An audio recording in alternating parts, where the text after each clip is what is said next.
संगत जी, आइए सत्संग की शुरुआत करते हैं और सत्संग के लिए इनवाइट करते हैं रेनू पुष्करना आंटी को।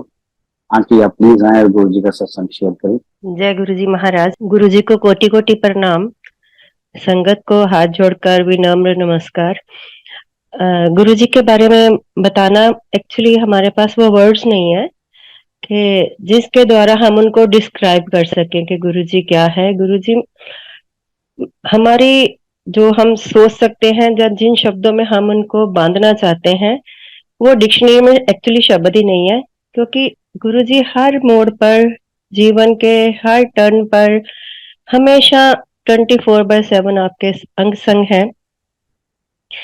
और जब गुरुजी फिजिकल फॉर्म में थे या जब उन्होंने चोला छोड़ दिया, सिर्फ उन्होंने एक रूप बदला, लेकिन अभी भी गुरु महाराज वैसे ही हमारा कल्याण कर रहे हैं, हमारा मार्गदर्शन कर रहे हैं, हमें जिंदगी के सही रास्तों पर लेके जा रहे हैं। सिर्फ थोड़ी जो चेंज है वो हमारे समझ में है कि हम समझ नहीं पाते गुरु जी हमसे क्या करवाना चाहते हैं, हमें क्या बताना चाहते हैं। समझ आती है लेकिन एकदम से नहीं आती, उसमें टाइम लगता है। हम लोग भगवान को तो मानते हैं क्योंकि हम शुरू से स्पिरिचुअल घर में हमने जैसे देखा कि हमारे जो है दादी दादा और उसके बाद हमारे पेरेंट्स जैसे वो भगवान की पूजा करते थे, उसी एक ट्रेडिशनल लेवल पे आके हम भगवान की पूजा करते थे।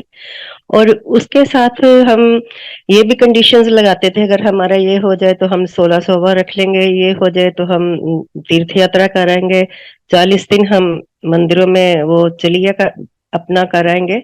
लेकिन उसमें कंडीशन रखते थे हमारी। तो गुरुजी ने इन सब चीजों से हमें दूर कर दिया कि भगवान से ये सब चीजें क्यों कंडीशन लगा के हम क्यों प्यार करते हैं कि हमारा अगर ये करोगे तो हम वो करेंगे। क्योंकि भगवान कोई हमारा वो तो है नहीं, हम उसको बांध नहीं सकते कभी भी। वो तो एक बहुत बहुत बड़ी पावर है। और जो हमारे कर्म है, उन कर्मों को काटते हुए गुरु महाराज जो है हमें बड़े आराम से निकाल देते हैं, बड़ी बड़ी उसमें से निकाल देते हैं प्रॉब्लम से। जब हम गुरुजी के साथ जुड़े तो कोई ऐसा नहीं था कि बहुत बड़ा कुछ प्रॉब्लम थी या लेकिन गुरुजी को ये उनको पता होता कि कब हमें बुलाना है, कब जोड़ना है, कैसे करना है। हमें तो कुछ नहीं, हम तो ऐसे होता गुरुजी की इनविटेशन बुलावा आता है जब आप कितना भी इग्नोर करो। क्योंकि जब हम जुड़े थे तो तब थोड़ा ये माहौल पंजाब में ये बाबा वगैरह के लिए बड़ा वो था, अजीब सा माहौल था और कोई भी जाने को तैयार नहीं होता था। और टीवी पर भी जितने देखते थे वो प्रवचन देते रहते थे, तो कुछ ऊपर से निकल जाते थे, समझ तो कुछ आती भी ना थी। अगर कभी पेरेंट्स ने कहना भी ना बैठ के सुन लो तो मन नहीं लगता था उसमें, इधर उधर हो जाना, कुछ उम्र ऐसी होती है तब। उसके बाद जैसे हम थोड़ा सा बड़े हुए तो मैंने एक दिन अपने अंकल से बोला, मैं कहा हमें अभी ना अब थोड़ा जाना चाहिए किसी, ये जो होते हैं ना कथा प्रवचन, हमें थोड़ा टाइम जो भगवान के लिए निकालना चाहिए। तो मैं इनसे ये कह रही, मैं क्या मेरे को पर ये है कि हम जाएं तो जाएं, लेकिन मुझे ना ये प्रवचन वाली जगह पर जाने का ना कोई मजा नहीं आता। क्योंकि वो समझ तो आती नहीं, जो वो बताते हैं बहुत ऊंचे लेवल का होता है, वहां तक जाना तो बहुत मुश्किल है। तो फिर भी दिल होता था कि कहीं ऐसी जगह चले जाएं जहां जहां हमें जाके मन को थोड़ा वो शांति मिले, थोड़ा हम भगवान के साथ जुड़ने की कोशिश करें। तो वो गुरु महाराज हमारे जैसे जैसे हमारा लिखा है वैसे वैसे हमें इनविटेशन आता है। तो इनविटेशन तो गुरु जी का आया, पर वही हम इग्नोर करते रहे। अंकल कहे नहीं भी आजकल वो है, ठीक है हम भगवान को मानते हैं, घर में वो ठाकुर जी की पूजा करते हैं तो वही करते रहेंगे। लेकिन बुलावा गुरु महाराज का, तो मेरे हमारे घर से हमारी फैमिली जाती थी, तो मेरे मदर इन लॉ कहते हैं कि बच्चों की ना बड़ी क्लासेस आ रही हैं, तो एक बार ऐसे करो, एग्जाम है बच्चों के, तो एक बार आप मत्था टिका लाओ उनको, ये सोच के चले जाओ कि हम किसी अच्छी जगह मंदिर जा रहे हैं, मत्था टेक रहे हैं। एम्पायर स्टेट बैठते थे तब गुरु जी।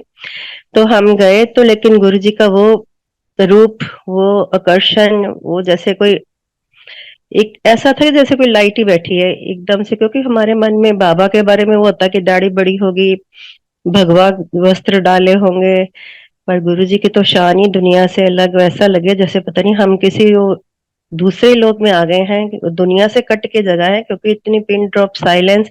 तब गुरुजी भी चोले में नहीं थे, गुरुजी ने टी शर्ट और ट्राउजर पहन के, वॉकिंग शूज पहन के वो साइड टेबल पे बैठे हुए थे वॉक करके आके।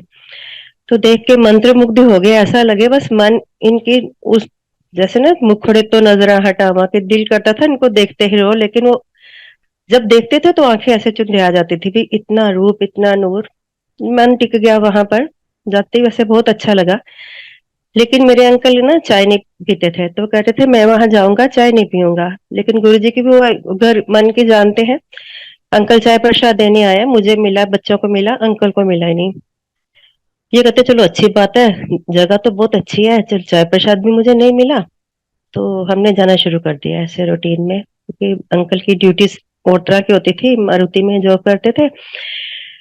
संडे हमें टाइम मिलता था, तो संडे हम शाम को, फिर हमारा एक रूटीन बन गया गुरुजी के पास जाने का। तो 2-3 बार तो चाय प्रसाद नहीं मिला, फिर एक बार डांट पड़ी अंकल को। और उसके बाद अंकल ने कहते ऑटोमेटिकली जैसे ना प्रसाद पकड़ा और पी गए।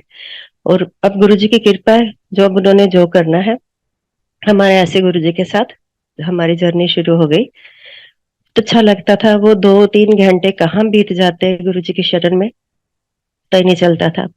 हमें ये नहीं पता था कि बड़ा मंदिर भी है कोई, तब हम एम्पायर स्टेट ही जाते थे। तो सबसे पहले हमने जो वहां पर अटेंड किया बड़े मंदिर में, बड़ा मंदिर सिर्फ मंडे खुलता था, लेकिन हमें वो भी नहीं पता था तब। तो हम एम्पायर स्टेट ही जाते थे संडे के संडे, किसी के साथ कोई इंटरेक्शन नहीं होता था, ना संगत के साथ, कुछ नहीं पता था। पर सत्संग जो है गुरुजी ने गुड़गांव में शुरू करवाए हुए थे अपने टाइम पे ही, लेकिन हमें वो भी नहीं पता था कि वो होते हैं। तो संडे के संडे जाने लगे। एक बार हमें पता चला कि बड़े मंदिर में वैसाखी का, या मेरे को लगता है उसका कोई फंक्शन था बड़ा। तो हम वो जब बड़े मंदिर गए तो देख के ऐसा ऐसा आनंद, ऐसा आनंद, फिर वो लगे कि ये दुनिया वाकई कोई और है, ये तो वो दुनिया ही नहीं है जो हम जिसमें रह रहे हैं इतने सालों से। ये कुछ अलग, ये थोड़ी सी संगत थी। गुरु जी बाहर शंकर जी की मूर्ति के बाद पास सोफा बड़ा था, उस पर बैठे थे और प्रोग्राम चल रहा था। नीलम शर्मा आंटी का चला प्रोग्राम। पहले तो वही गुरुजी का वो शबद कीर्तन, आरती होने के बाद प्रसाद मिला, और फिर उसके बाद प्रोग्राम हुआ। लगे दुनिया ही कुछ और हो गई है ये तो। हमारा फिर वो अट्रैक्शन बनता गया, बनता चला गया, बनता चला गया। और मंदिर में तब जब भी फंक्शन होते थे, सेवा, ओपन सेवा बहुत होती थी की, और संगत थोड़ी होती थी, सब नॉन चेहरे होते थे। कभी सेवा के ऊपर नाम नहीं होता था कि ये करेगा या वो करेगा। आप मंदिर चले गए हो, जो आपको सेवा मिल गई, चाहे वो सफाइयों की मिल गई है, चाहे वो किसी किसी भी तरह की होती थी। वहां अंकल अनीश वाले लड़का होता था, या माली अंकल होते थे, वो जहाँ कहते थे हम सेवा करने, कोई वो नहीं होता था कि इसमें यहाँ करो वहां करो। वो जहाँ कहते थे हम सेवा करनी शुरू कर देते थे। एक बार अंकल को शिवलिंग की सेवा करने का मौका मिला। हम लेडीज, वो ना ऊपर से शैलियर उतारना था, तो वो अंकल जी उतारते थे, तो आंटीज नीचे बैठ के वो सारे बल्ब वगैरह सब एक एक उतार के उनकी सारी सफाई होती थी प्रॉपर। तो वो चल रहा था, जब इन्होंने देखा, कहते शिवलिंग के आसपास ना वो मिट्टी मिट्टी से बड़ी बोटल्स बोटल्स, वाटर बोटल्स, बहुत कुछ पड़ा था। कहते चल हम अब इधर ही सफाई कर लेते हैं। अंकल के साथ एक अंकल और थे, तो ये सफाई करने लग गए। जैसे ही लंगर का टाइम हुआ, तो आंटी ने आवाज लगाई, अंकल नीचे आ जाओ, लंगर का टाइम हो गया है। तो अंकल कहते अब हमारा ना वो बना हुआ एक फ्लो काम करने का, हम सेवा में है। तो अब अगर हमने लंगर प्रसाद ले लिया फिर आए ना, वो एक लय टूट जाती है। तो हम थोड़ा सा रह गए आंटी, फाइनल स्टेज पे पहुंचने वाले हैं, तो फिर हम करके आते हैं। तो आंटी वैसे मजाक करने लगी, कहती अंकल फिर लंगर प्रसाद खत्म हो जाना है। तो अंकल कहते फिर क्या हो गया, गुरुजी के राज में अगर हो भी गया तो अपने आप गुरुजी भूखा थोड़ी रहने देंगे। ऐसे मजाक में बात चल रही थी। तब मंदिर में अलो नहीं होता था आपको कहीं से भी लंगर प्रसाद, अब हम घर से लोग बना के ले जाते थे।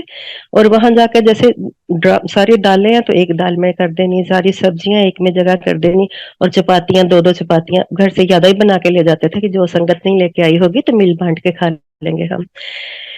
तो वैसे हम खा लेते। तो जब अंकल नीचे आए तो वाकई लंगर प्रसाद खत्म हो गया था। और अंकल कहते धीरे से कि आंटी कुछ है। आंटी कहते अंकल खत्म तो हो गया, लेकिन मैंने बहादुर को भेजा है, वो भी लेके आएगा कुछ ना कुछ आपके लिए, चाहे ब्रेड पकौड़ा चाहे कुछ भी मिल जाए। अभी बात खत्म भी नहीं हुई तो आंटी का फोन की रिंग हो गई। तो आंटी कहती है हाँ जी गुरुजी। अंकल का भी ध्यान हो गया कि गुरुजी का फोन हो जाता है थोड़ा, क्योंकि अट्रैक्शन गुरुजी के साथ ही। तो हाँ जी गुरुजी कहते वो लंगर दा की सेवा किस तरह चलती पई है, की हो रहा है, सब कुछ पूछने और पता सब है, फिर भी सब पूछते थे। सारा पूछ लिया किस किस जगह की सेवा होगी, क्या क्या हो गया। फिर बाद में कहते लंगर का क्या करते हो। तो वो कहते गुरुजी आंटियां बना लाती हैं कुछ कुछ थोड़ा थोड़ा, तो फिर हम वही मिल बांट के सब बैठकर खा लेते हैं और हो गया। कहते लंगर हो गया फिर, कहते हाँ जी गुरु जी। कहते नहीं, ਜਿਹੜੇ ਦੋ ਅੰਕਲ ਉੱਪਰ ਆਏ ਉਹਨਾਂ ਦਾ ਤੇ ਲੰਗਰ ਨਹੀਂ ਹੋਇਆ ਹਾਲੇ। ਇਹ ਕਹਿੰਦੇ गुरु जी हाँ मैं बहादुर ਨੂੰ ਭੇਜਿਆ। कहते नहीं नहीं ਛੱਡ बहादुर ਨੂੰ, तो किचन से जा। देखो वहां जाने की किसी को इजाजत नहीं होती थी जब गुरु जी के टाइम पे लंगर प्रसाद बनता था।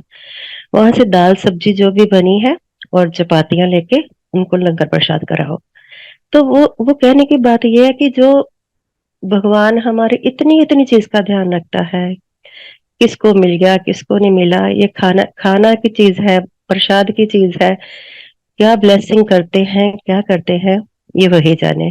गुरु जी के साथ का जो हमारा टाइम बीता वो तो कैसे फुर हो गया हमें पता ही नहीं चला, क्योंकि एक दिल में ना वो रहता था, एक्साइटमेंट रहती थी गुरु जी के पास आना गुरु जी के पास आना। और फिर वहां जाते गुरु जी कभी बात भी नहीं करते थे, हमें तो गुरु जी ने खैर बहुत देर से ऊपर ही बिठा रखा था, क्योंकि जैसे जैसे संगत जुटती जा रही थी और गुरु जी को पता था कि उन्होंने महासमाधि ले लेनी है, तो पुरानी संगत को फिर ऊपर ऊपर भेजना शुरू हो जाते थे।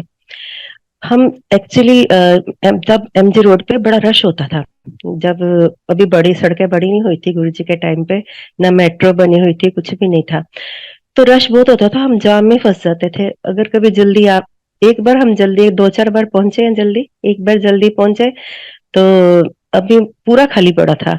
तो बहुत खुश हुई मैं कि हाँ चलो आज गुरु जी के पास बैठने का टाइम मिलेगा हमें।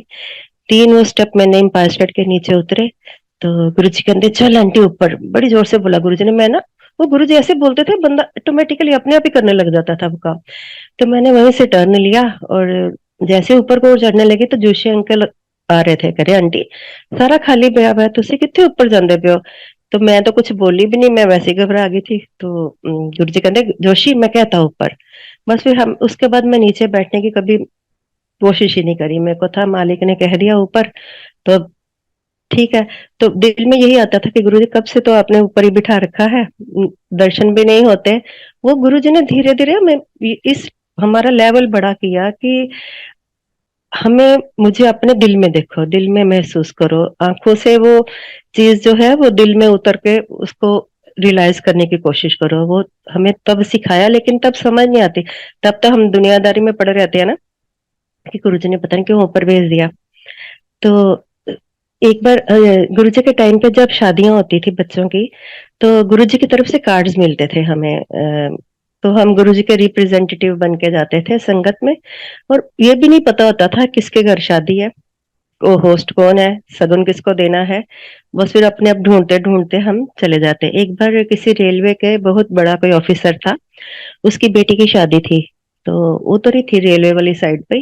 तो हमने 3-4 फैमिलीज ने आपस में ये सोचा कि तब जो जीपीएस वगैरह नहीं होते थे इतने, तो हमने गाड़ियों में एक दूसरे के साथ गाड़ियां अटैच करके कि अगर भूल गए तो एक दूसरे को रास्ता पता चल जाएगा, हम एक दूसरे को गाइड कर देंगे।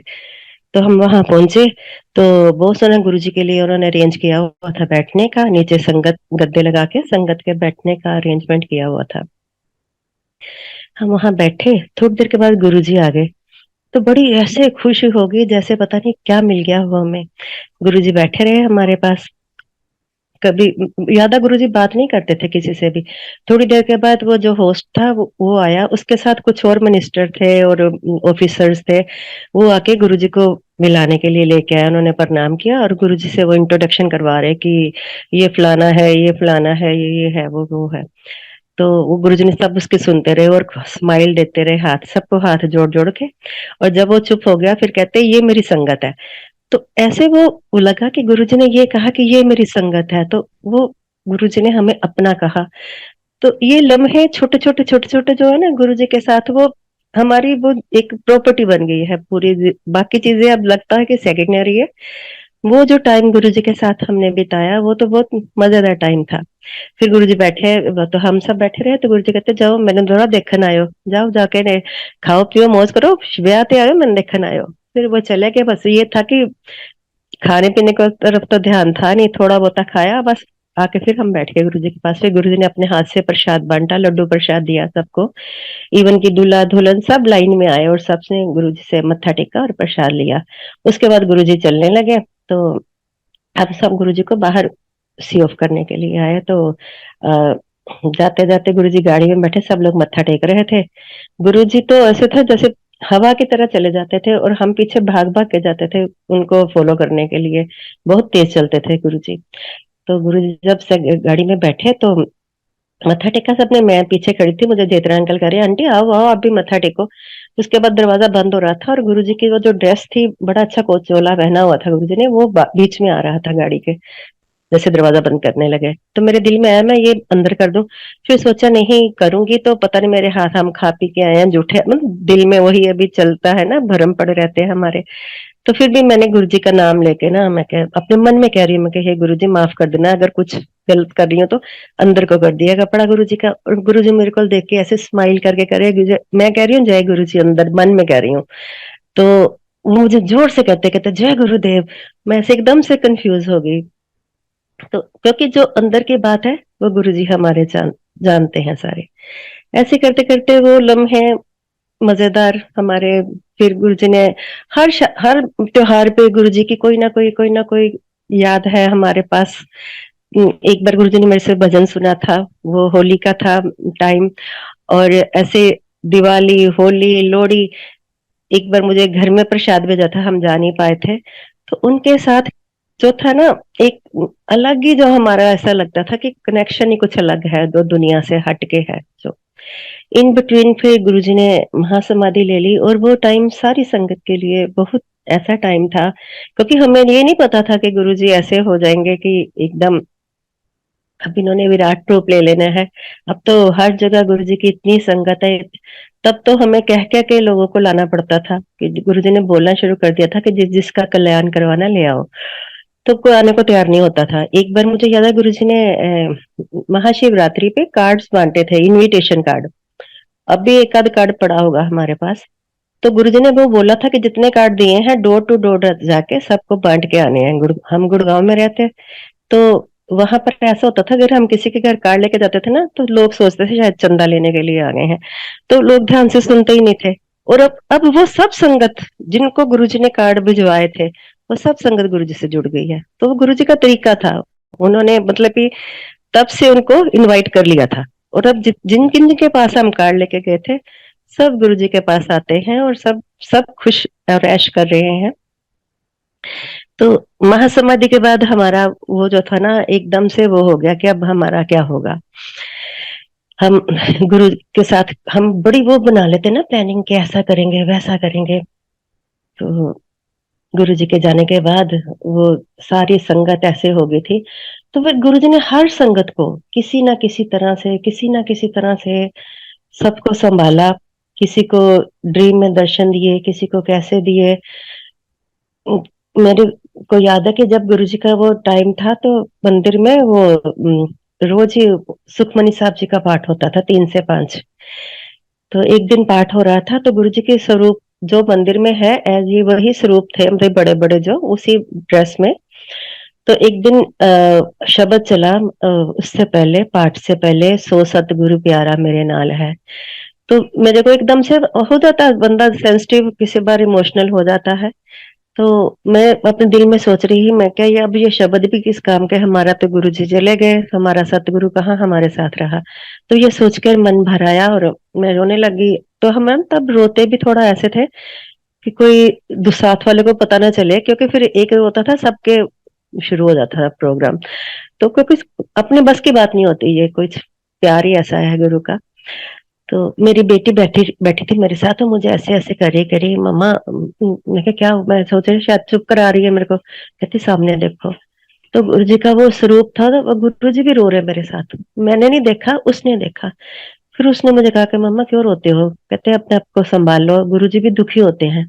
तो गुरु जी का फिर अगले किसी के सपने में गुरु जी ने बताया कि मेरे आंटियां ना इस तरह ना अच्छियां नहीं लगदियां, ਉਸੇ ਤਰ੍ਹਾਂ ਤਿਆਰ ਤਿਉਰ ਹੋ ਕੇ ਆਇਆ ਕਰੋ। ਮੈਂ ਕਿਤੇ नहीं गया, मैं तो ਇੱਥੇ ही हाँ, मैंने अपनी संगत इस हाल से बिल्कुल चंगी नहीं लगती, खुश रहा करो। मैं तो किते गया ही नहीं है, मैं तो ਇੱਥੇ ही हाँ। लेकिन वो समझ नहीं आती थी। ऐसे एक बार मैं बीमार थी बहुत, तो हम रात को जल्दी सोए। तो तबीयत ठीक नहीं थी, अंकल कह रहे चल डॉक्टर के पास, मैं तो गई नहीं। तो उस रात मुझे फोन आया था, एक फोन आया हमें अननोन नंबर से। मैंने उठाया, तो मैं क्या हाँ जी, मेरे अंकल का नाम लिया, शिव कुमार जी हैं। मैं क्या हाँ जी, मैंने इनको उठा दिया, मैं क्या ये आपके लिए फोन है। तो उन्होंने भी सोचा कि मेरे फैक्ट्री से होगा। तो कहने हाँ जी। तो पहले पूछते की हाल ਤੁਹਾਡੀ मिसेज ਦਾ। एक ये भी मुझे देखने लगे कि बीमार है, किसी को तो पता ही नहीं, अभी पड़ोस तक तो पता नहीं है ये, हमें तो अभी डॉक्टर के भी नहीं गए। तो ये कहते ठीक है, कहते नहीं नहीं कित्थे ठीक, कित्थे उठी सवेर दी हो, उन चक्कर आंदे पे, ये हुंदा पे, वो हुंदा पे, जो मुझे हो रहा है वो इनको बता रहे हैं, मेरे हस्बैंड को। ये मुझे कहते कहते आप कौन बोल रहे हो, कहते मैं अमृतसर तो बोल रहा हूँ, ਤੁਹਾਡਾ रिश्तेदार कपूर। अब कपूर हमारा कोई नहीं है वहां पर रिश्तेदार, हम पंडित हैं, तो हमारे सारे कोई भारद्वाज है, कोई कैसे है। फिर कंफ्यूज हो गया, हमने कहा किसी का रॉन्ग नंबर मिल गया है। तब इतने फोन होते भी नहीं थे ना, वो टच का ना ये ना वो कुछ, वो बटनों वाले फोन होते थे।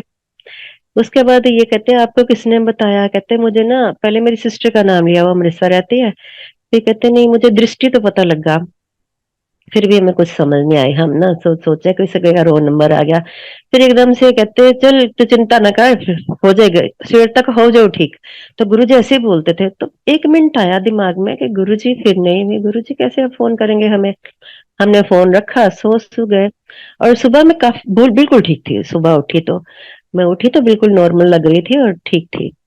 अभी थोड़ी देर ही उठी तो मेरे को सोसाइटी से एक आंटी मंदिर जाती थी, उसका फोन आता है, कह रही आप बीमार हो। मैं क्या हुआ, मैं तो ठीक हूँ। कहती नहीं नहीं आप बीमार हो, मुझे तो गुरुजी ने सुबह सुबह ड्रीम में बताया कि वो कमले उन्होंने कोई पता नहीं लगता मैं की करना हुआ की नहीं करदा। और फिर हमने बच्चों से किया ये डिस्कस कि ऐसे किसी का फोन आया था, कहते लाओ इनकमिंग देखते हैं। उसमें कोई नंबर नहीं, कोई कुछ नहीं उसमें, वो खाली उसमें कुछ भी नहीं आया हुआ था। ये भी गुरु जी की कृपा थी, वो आके ब्लेस कर गए। वो हमें एक्चुअली बताना चाह रहे थे कि मैं कहीं नहीं गया, मैं तो इस दुनिया में हूँ, लेकिन हमें नहीं समझ आती गुरु जी की। फिर गुरु जी ने, मेरे बेटे के सेमेस्टर खत्म हुए थे, तो एक बच्चा होशियारपुर रहता था, वो अपने होशियारपुर वापस गया छुट्टियों में। तो वो अपने टूर लगाया उन्होंने चिंतपूर्णी माता जी के मंदिर। तो बच्चे आपस में तब नया नया ये चला था कंप्यूटर पे फेसबुक वगैरह, उसमें वो ना अपने फोटो शेयर कर रहे थे। तो उसने उसने मंदिर की फोटो भी भेजी। तो उस मंदिर में, मंदिर के साथ ही एक मंदिर बना हुआ है जिसमें गुरु जी साक्षात बैठे हुए हैं। और पिंडियां देवी की तो छोटी छोटी नजर आ रही हैं, और गुरु जी बिल्कुल बहुत बड़ी रूप में बैठे हैं वहां पर, पूरा फुल फॉर्म में। उन्होंने व्हाइट और मेजेंटा बॉर्डर के साथ वो है, वो पहना हुआ है चोला, बहुत सुंदर सा। तो मेरा बेटा बड़ा हैरान हो गया, क्योंकि गुरुजी को महासमाधि लिए थोड़ी देर हुई थी। तो मुझे कहता मम्मा गुरुजी का ना चिंतपूर्णी में मंदिर बन गया। मैं कहा नहीं, गुरुजी का तो एक ही बड़ा मंदिर है, अभी तो और तो कोई मंदिर है ही नहीं। कहता देखो अब मैं आपको दिखाऊं, गुरुजी का मंदिर है वहां। तो फिर हमने देखा तो हम भी बिल्कुल हैरान हो गए कि गुरुजी इस मंदिर में कैसे आ गए। फिर हमने जूम किया, जैसे वो देवी की पिंडियां, हर पिंडी में गुरुजी की अलग अलग अलग अलग, उसमें चोले में गुरुजी की फोटो। तो गुरुजी हमें वही दिखा रहे थे कि मैं कहीं नहीं, मैं यही हूँ, मैं यही हूँ। तो ऐसे फिर गुरुजी ने हमें हमें क्या, सारी फिर संगत हम आपस में एक दूसरे से वो करते, तो एक दिल में ये रोता कि गुरुजी हमारे साथ हैं। तो ऐसे हमें उन्होंने अपने आप ही संभाल लिया। फिर जीवन चलता रहा और प्रॉब्लम्स आनी शुरू हो जाती हैं बंदे की लाइफ में, और गुरुजी उनमें से हमें कैसे निकालते जाते हैं हमें पता ही नहीं चलता। मैं पहले ना गुरुजी के टाइम भी मैं बहुत मोटी होती थी, तो मैं नीचे भी नहीं बैठ सकती थी। पर गुरुजी की कृपा से लंगर के टाइम में बैठ जाती थी, पर दिक्कत होती थी मुझे बैठने में। तो 2012 में मेरा अपने आप से वेट कम होना शुरू हुआ, और मुझे सबने कहना शुरू कर दिया कि आप अगर कुछ कर रहे हो, डाइटिंग कर रहे हो या जिम ज्वाइन किया। मैंने कहा, मैं कुछ नहीं करी, जो कर रहे हैं गुरुजी कर रहे हैं। तो ये टाइम चलता रहा। 13 की मार्च आ गई, मुझे सब जहां जाती वही कहते अरे आपको क्या हो रहा है, आपको क्या हो रहा है, आप टेस्ट कराओ, डॉक्टर को दिखाओ। तो मेरे को यही था कोई बात नहीं, गुरुजी है अपने आप देख लेंगे। तो 13 की मार्च में गुरुजी ने मुझे जो है वो ड्रीम में दिखाया कि मैं बेड रिडन हो गई हूँ, और गुरुजी की आवाज आंदी है मैंने कि अगे चल के तेरा यह हाल होना है, 10 किलो घट करांगा, चिंता ना करी, कोई तेन कुछ भी कहता रहे, किसी दसन की भी लोड़ नहीं, सब ठीक हो जाना हौली हौली। ते मैं फिर और बेचिंत हो गई। अब जब ये जून जुलाई आ गई तो मेरा 10 किलो वेट कम हो चुका था, 12 से शुरू होके 13 की जून जुलाई में। तो अंकल कहते हैं कि चल अब तेरा 10 किलो वेट कम हो गया, अब तो ना टेस्ट करवा ले एक बार, पता चल जाएगा कुछ है तो, ऐसे ना होता कि तू पतली होती होती दुनिया से निकल जाए। मैं कहा नहीं, मैं जब तक गुरुजी नहीं कहेंगे टेस्ट कराने नहीं जाना। पर अंकल जबरदस्ती मुझे लेके टेस्ट करवाने के लिए।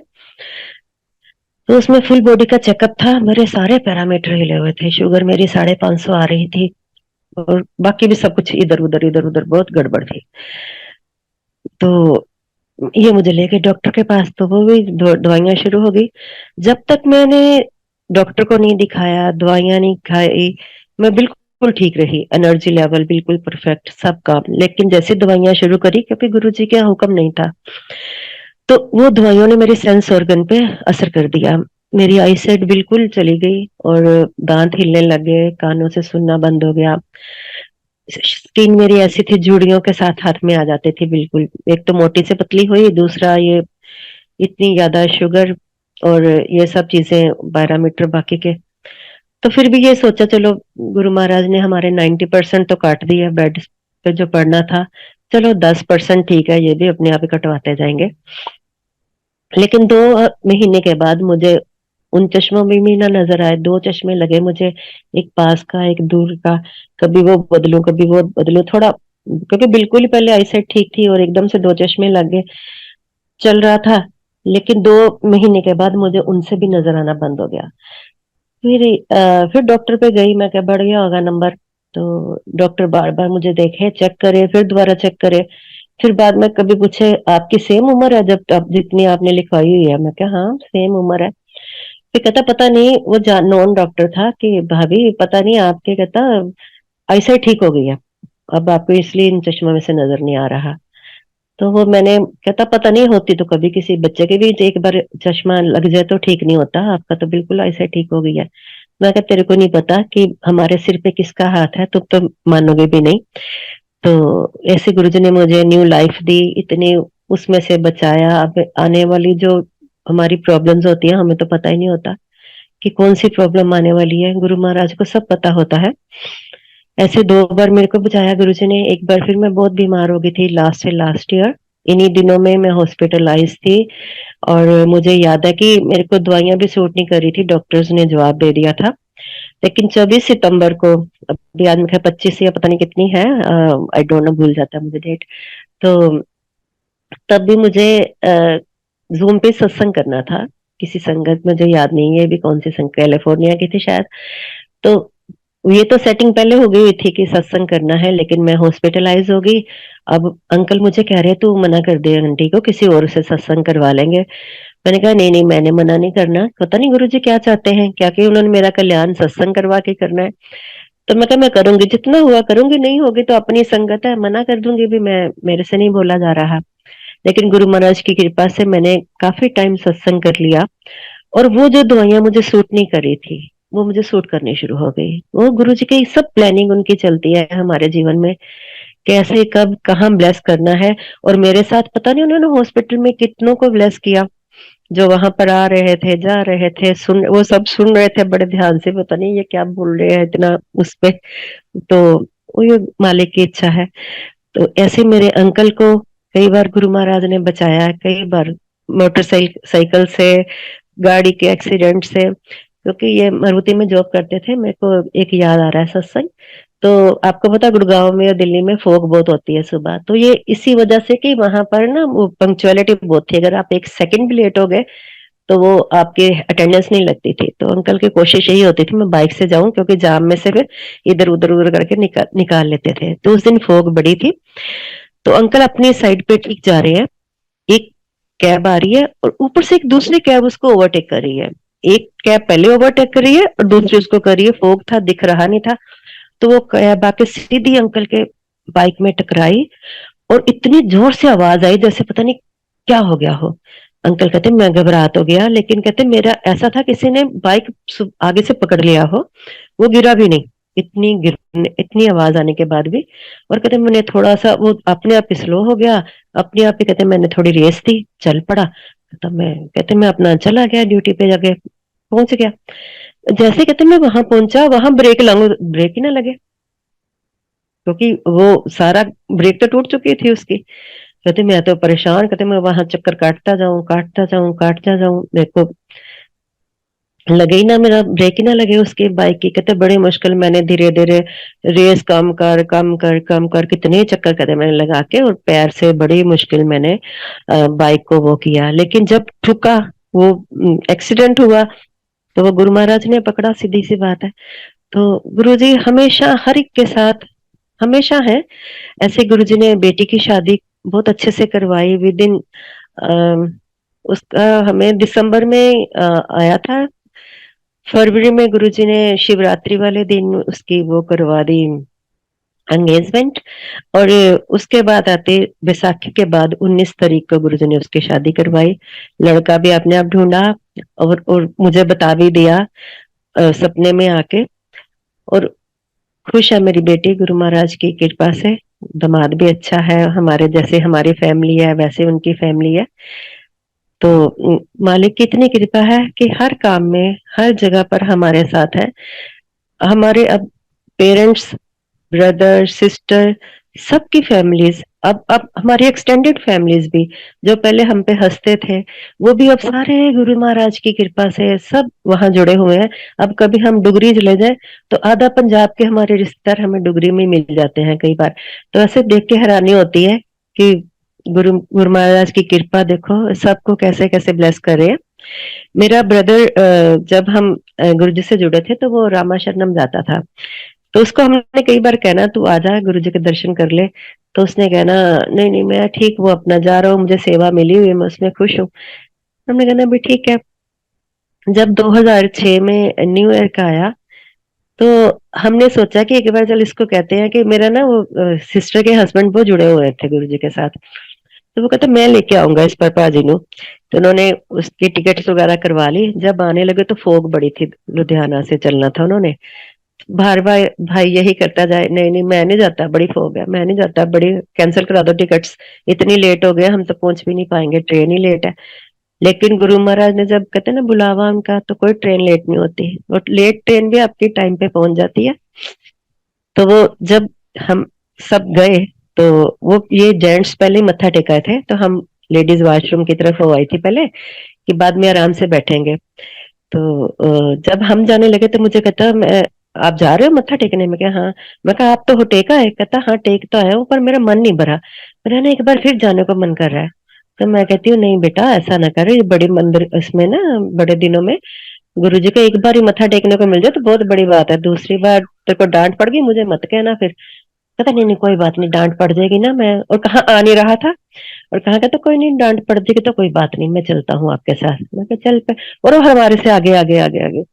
तो आगे मेरा भाई था, पीछे सिस्टर थी, पीछे मैं थी, मेरे पीछे मेरी भाभी थी। तो मैं ऐसे जैसे ही लाइन में देख रही हूँ तो भाई मेरा गुरुजी के पास बैठा है सामने उनके चरणों में।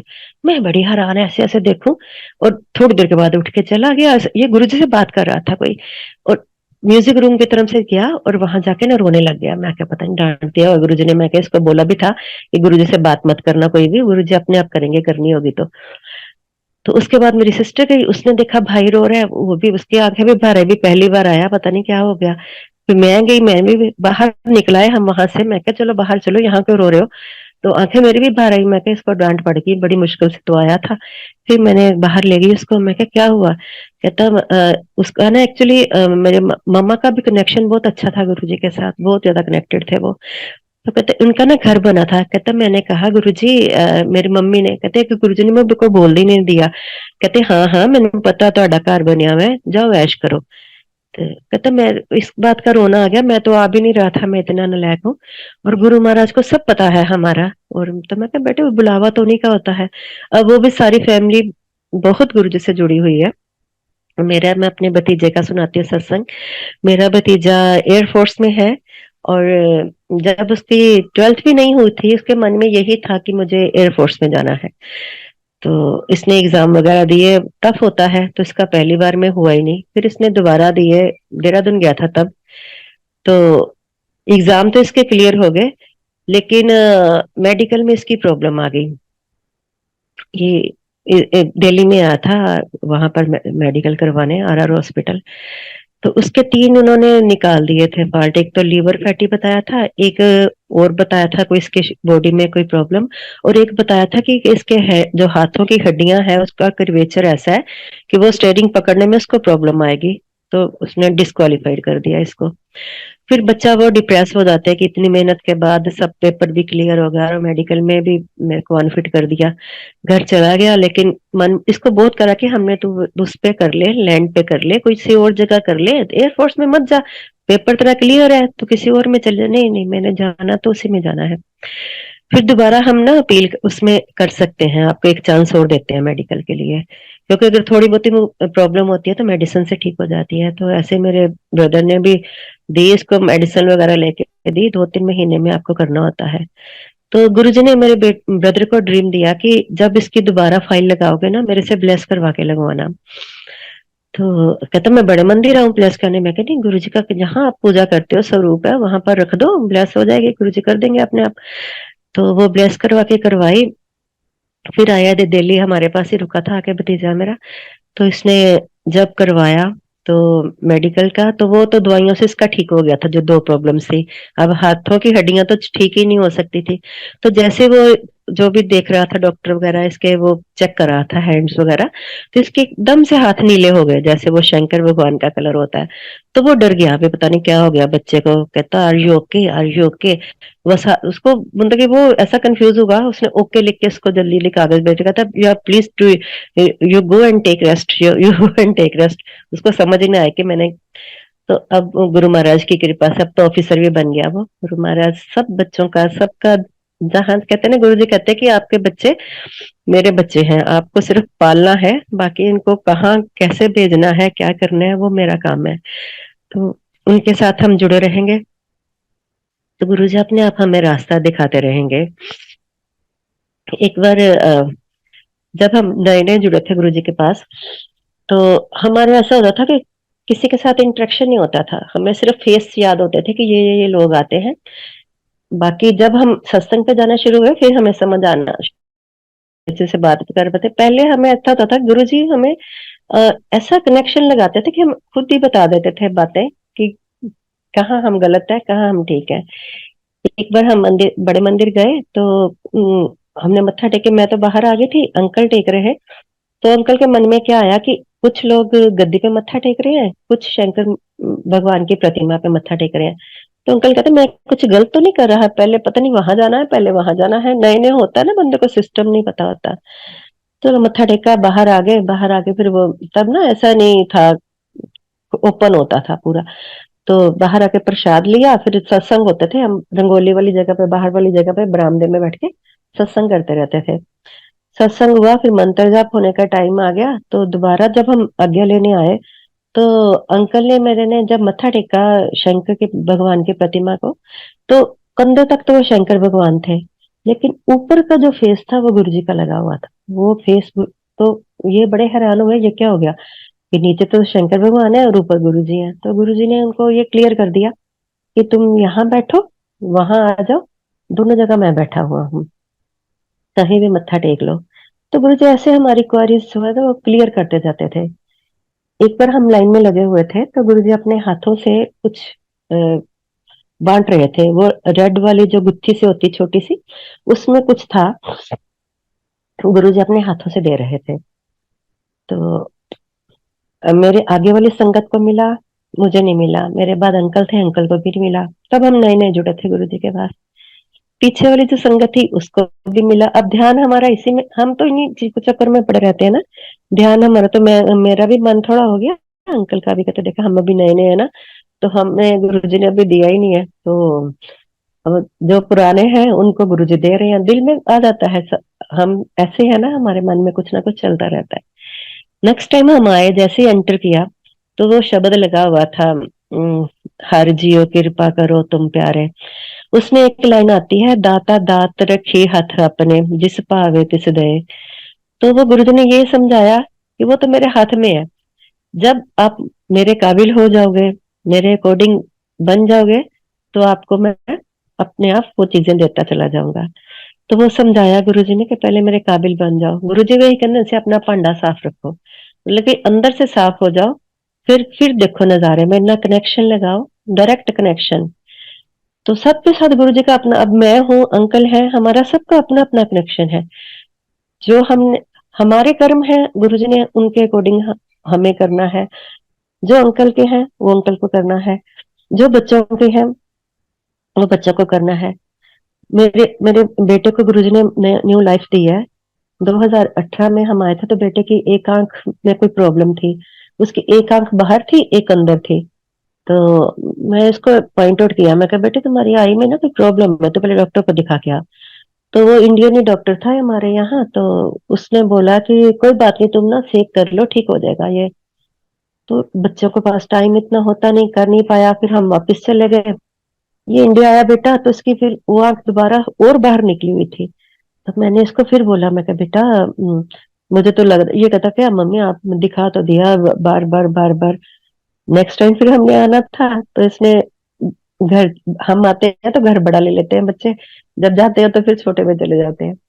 तो कहता है कि मम्मी मैंने ना आज क्या किया है, आपको लेने आया था, छुट्टी भी करनी थी तो मैंने आज डॉक्टर चेंज किया है तो मेरे पास दिखाने के लिए कोई नहीं था, तो मैंने ना आंखें दिखा दी उसको। तो उसने मुझे टेस्ट दिया था, मैं टेस्ट करवा के आया हूँ आज। तो मैं क्या चलो बहुत अच्छा होगा। कहता मम्मी वो तो मेरे पीछे पड़ गया कि तुम इसको इग्नोर क्यों कर रही हो। मैं कहा बेटे मैं भी तो तेरे को कह रही हूँ कि क्यों इग्नोर कर रहा है। बस हम यहाँ ये है कि आपको रिपोर्ट आपके पास नहीं आती, डॉक्टर के पास ही जाती है सीधी।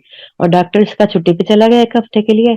वो हमने 10-15 दिन यहाँ खूब इंजॉय किया। जैसे रिपोर्ट आई बड़ी गलत रिपोर्ट आ गई, उसमें इसमें था कि सिस्ट है आंख में, वो कैंसरस भी हो सकती है और इसकी आई साइड पे इफेक्ट हो सकता है, दोनों आंखों पे, एक भी नहीं दोनों पे। तो हमारा सांस नीचे के नीचे ऊपर की ऊपर। और यहाँ पर डॉक्टर सिस्टम इतना है कि आपको डेट ही नहीं जल्दी देते, जब तक इमरजेंसी नहीं है आपको डेट नहीं मिलती। फिर हमने रिक्वेस्ट की इसके डॉक्टर से, फिर पहले इसको भेजा स्पेशलिस्ट के पास। वो डॉक्टर इतनी अच्छी निकली, उसने मेरे बेटे को पहले रिपोर्ट पढ़ी, हक किया, कहता don't worry I am just like your elder sister, you are my brother, I will do my best for you. बड़ा उसने सहारा दिया इसको, और उसने वाकई किया भी, सिर्फ मुंह से नहीं किया, उसने फटाफट फटाफट सब जगह ईमेल भेज दी कि ऐसे ऐसे उसके पेरेंट्स आए हुए हैं, जो करना है आप जल्दी से इसकी सर्जन को भेजिए, इसको भेजिए उसको भेज। बहुत मेहनत की उस बच्ची ने, वो गुरु जी की कृपा, हम तो ये कहते हैं। यहाँ तो डॉक्टर आपको पूछते भी नहीं है, जब तक इमरजेंसी नहीं है नहीं पूछेंगे। तो उसने प्रायोरिटी पे केस डाल दिया, डेट मिल गई, सब कुछ हो गया। और जिस दिन इसका ऑपरेशन था वो डॉक्टर कहता मैं अपने लेवल पे ना इसकी चेकिंग फिर करता हूँ। तो ये गए हुए थे दोबारा से चेकअप करवाने, इसका कोई टेस्ट सुस्ट था, तो उसने उस टेस्ट में जो भेजा, तो उधर से इंडिया से ना हमारे घर जो हम गुरुजी का स्वरूप रखते हैं ना, मैं घर में वो अकेला नहीं छोड़ के आती, मैं ना दे आती हूँ किसी ना किसी को, अपनी फ्रेंड को, कि सेवा हो जाती, चलो साफ सफाई हो जाती है गुरुजी की। तो मैंने किसी को देख के आई थी, तो उसका मुझे ना फोन आया उस दिन, कहती है आपके गुरुजी को कुछ हो गया। मैं कहा क्या हो गया गुरुजी को। कहती है उनकी ना एक आंख बार बार बाहर आ रही है, बाहर आ रही है, और वो कह रही है डर के, और मैं खुश हो रही हूँ। मैं कहा नहीं, गुरु महाराज ने सारा उसका जो कष्ट है वो तो अपने पे ले रहे हैं। फिर मैंने कहा आपको मैं ना इंडिया आऊंगी ना फिर सत्संग सुनाऊंगी, ये वाला बहुत बड़ा सत्संग है। और इधर से गुरुजी ने वो दिखाया, उधर से गुरुजी ने उसकी सारी रिपोर्ट चेंज कर दी। उस टेस्ट में वो आया कि इसके फंगस फंसी हुई है, जो कि टाइम से वो प्रेस करना शुरू कर दिया उसने आई को, तो थ्रू नोज वो प्रोसीजर करके इसका जो ऑपरेशन है थ्रू नोज होगा, आंख का नहीं होगा। तो जान में थोड़ी जान आई, तो चलो वो मालिक की इतनी कृपा भी, वो सोचते ना कि हम थैंक यू करें गुरु जी, तो क्या थैंक यू करें, आप तो जीवन बचा रहे हो हमारा। वो पहली रिपोर्ट देखे और दूसरी देखे, तो गुरु जी ने सारा कष्ट, वो कहते ना अगर तब भी अपने पे लेते थे जब फिजिकली थे गुरु जी। तो हमने कई बार गुरु जी को देखा है कि गुरु जी वाटर बोतल से सेका करते थे, गुरु जी वॉमिट करते थे कई बार, वो तड़पते थे गुरु जी दर्द से, क्योंकि वो हमारे दर्द अपने पे लेते थे। और यहाँ से जाने के बाद भी गुरु जी ने यही दिखाया कि वो हम सब के कष्ट, हम तो छोटी छोटी बातों के लिए गुरु जी से करते रहते हैं ना, गुरु जी से अरदास, तो गुरु जी वो सारी हमारे दुख तकलीफें सब अपने पे लेते हैं। तो ऐसा गुरु, ऐसा कहते भगवान भी हमें ये कहता है कि अपने कर्मों को भोग। एक गुरु है जो आपका हाथ पकड़कर आपके दुखों से आपको मुक्ति दिलवाता है। तो हम तो कहते हैं कि हम कलयुग में बहुत लकी हैं कि हमने भगवान को साक्षात देखा, उनको छुआ, उनके हाथों से प्रसाद लिया, उनकी वाणी सुनी, उनके साथ टाइम स्पेंड किया। इससे बड़ा और क्या, जो भी संगत जुड़ी है गुरु जी के साथ, चाहे वो तब जुड़ी चाहे वो अब जुड़ी, तो कलयुग में हमने भगवान को सबने मिलकर, वी आर सो लकी कि हमने सबने मिलकर भगवान के साक्षात दर्शन कर लिए। भगवान अभी भी गुरु जी सबका कल्याण करे। नई संगत के पास देखो अगर बैठो तो इतने सत्संग वो सुनाते हैं, इतने सत्संग सुनाते हैं, हमें होता है कि देखो ये और लकी है, गुरु जी तो ऐसे इनकी फटाफट फटाफट सुन रहे हैं। तो वो सत्संग तो हमारे बहुत लंबे हो जाते हैं। तो अंकल मैं विराम दे देती हूँ अपनी वाणी को। जय गुरु महाराज।